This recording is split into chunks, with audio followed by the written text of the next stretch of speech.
On poursuit avec les championnats de France de torbal organisés par le club d'handisport lyonnais, toujours très actif. Petit rappel, cette discipline a été conçue à la base pour les déficients visuels. Elle se joue à 3 contre 3. Il n'y a pas d'affrontement direct entre les équipes, chacun est dans son camp. Il faut marquer en tirant sous les cordes situées au centre du terrain. Le ballon est sonore, les joueurs se repèrent au bruit, donc le jeu doit se faire dans le silence. Tous les joueurs sont mis à égalité grâce à un masque opaque. Ça demande vraiment une grosse qualité de concentration, c'est pour ça que les matchs durent 2 fois 5 minutes, parce qu'en fait c'est une succession d'efforts explosifs et ça demande beaucoup de concentration pour se placer correctement par rapport au terrain, pour pouvoir arriver à se repérer, arriver à mettre en place des tactiques malgré l'absence de visibilité de l'équipe adverse. La compétition s'est déroulée en 2 phases finales, celle de Division 1 féminine et celle de Division 3 masculine. Au total, une quinzaine de clubs étaient présents. Handisport lyonnais compte une vingtaine de licenciés et 3 équipes. On a un nombre d'adhérents qui croît chaque année, beaucoup d'adhésions loisirs, donc c'est encourageant, ça assure une nouvelle génération. Qui dit loisir cette année, compétition l'année prochaine. Éventuellement, viens essayer de te décaler un peu pour aller chercher le point 3 en face de Kenza, d'accord ? Parce qu'elle se décale, les centres, la centre se décale trop. Donc si tu arrives à éventuellement te décaler un peu, comme l'autre ailier ne suit pas, il y a moyen de passer par là. L'équipe féminine d'handisport lyonnais est encore en construction, beaucoup de jeunes joueuses avec seulement 2 expérimentées. Elles n'ont pas pu rivaliser avec Poitiers, les vainqueurs surprises, car on attendait plus les championnes du monde de Paris. Les Lyonnaises, 4e l'an passé, terminent finalement 5e cette année. Elles sont en progression, individuellement, sur certaines joueuses. On sent quand même une certaine fragilité. Sur les matchs, dès qu'elles commencent à se prendre quelques buts, souvent derrière, il manque cette capacité à se relancer.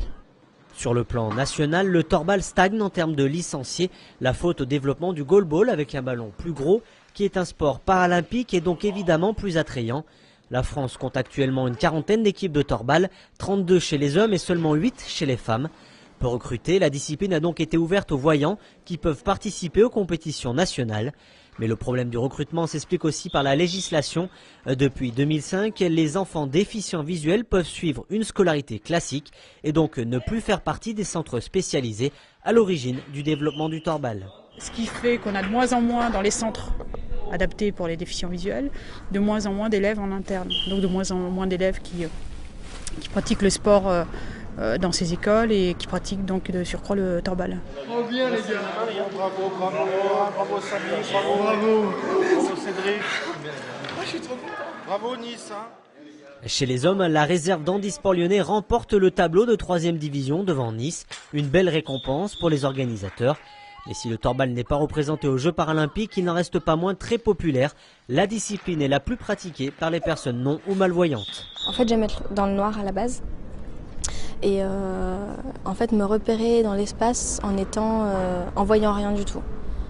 Après, il y a aussi le fait qu'on peut se soulager entre guillemets, dans le sens où quand on tire la balle et qu'on est un peu énervé, ça permet de déstresser, de décompresser. Je le pratique depuis plusieurs années déjà.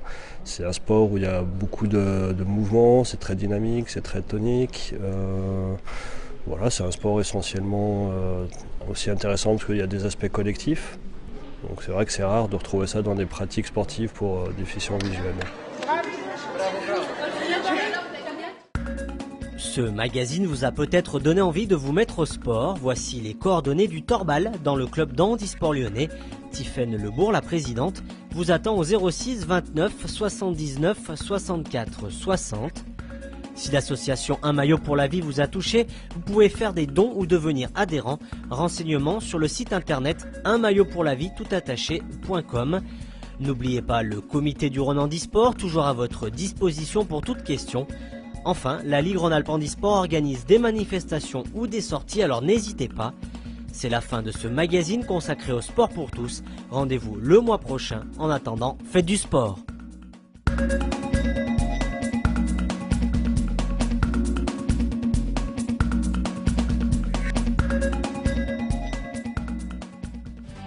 Partenaire de l'handicap, le groupe Apicil vous a présenté Horizon Handisport.